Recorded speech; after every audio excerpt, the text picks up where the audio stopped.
প্রিয় শিক্ষার্থীরা, আজকে ভাগের সহজ একটা নিয়ম এখানে দিচ্ছি, একটু খেয়াল করুন।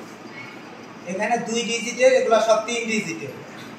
36কে আমি 9 দিয়ে ভাগ দেব, একেবারে ইজি ভাবে বের করতে পারবে। এর সাথে শুধু +1 দিয়ে দিবে। কার সাথে?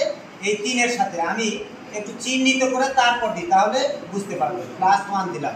3 আর 1 কত হবে? 4। এইখানেও +1 দিয়ে দিলাম। 6 আর 1 কত হবে বলো? 6 আর 1 7। এবারে 171, 153 এক যেগুলোতে থাকে, অর্থাৎ শতক স্থানীয় অঙ্ক যদি 1 থাকে, তাহলে সেই ক্ষেত্রে আমরা 2 যোগ করব। 17-র সাথে কত যোগ করব? 2 যোগ করব। তাহলে 19। 15-র সাথে কত যোগ করব? 2 যোগ করব।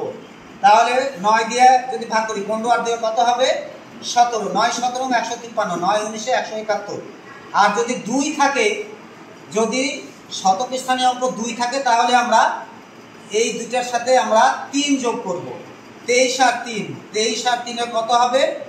26। 21 আর 21-এর সাথে 3 যোগ করব। 3 যোগ করলে কত হবে? 21 আর 3 24। আর 9 দিয়ে যে ভাগ যাচ্ছে কিনা এটা প্রমাণ কিভাবে পাবো? যোগফল যদি 9 দিয়ে ভাগ যায়, তাহলে পুরোটাই 9 দিয়ে ভাগ দেওয়া যাবে। যেমন 5 3 8 আর 1 9, 9 দিয়ে ভাগ দেওয়া যাচ্ছে। 7 আর 1 8 আর 1 9, 9 দিয়ে ভাগ দেওয়া যাচ্ছে। 2 আর 3 5 আর 4 9, 9 দিয়ে 9 কে ভাগ দেওয়া যাচ্ছে। 9 দিয়ে যেগুলো বিভাজ্য, সেগুলোকে ভাগ দেওয়ার ক্ষেত্রে আমরা এখানে 1 যোগ করব যদি দশক স্থানীয় অঙ্ক থাকে। আর শতক স্থানীয় অঙ্ক যদি 1 থাকে, তাহলে কত যোগ করব? 2 যোগ করব। আর যদি শতক স্থানীয় অঙ্ক 2 থাকে, তাহলে কত যোগ করব? 3 যোগ করব।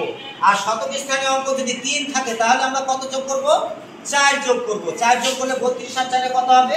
36। 34 আর 4 কত হবে? 38। এইভাবে আমরা সহজেই 10 সেকেন্ড বা 5 সেকেন্ডের মধ্যে ভাগফল নির্ণয় করতে পারবো। 9 যেগুলো 9 দিয়ে যেগুলো বিভাজ্য। ধন্যবাদ।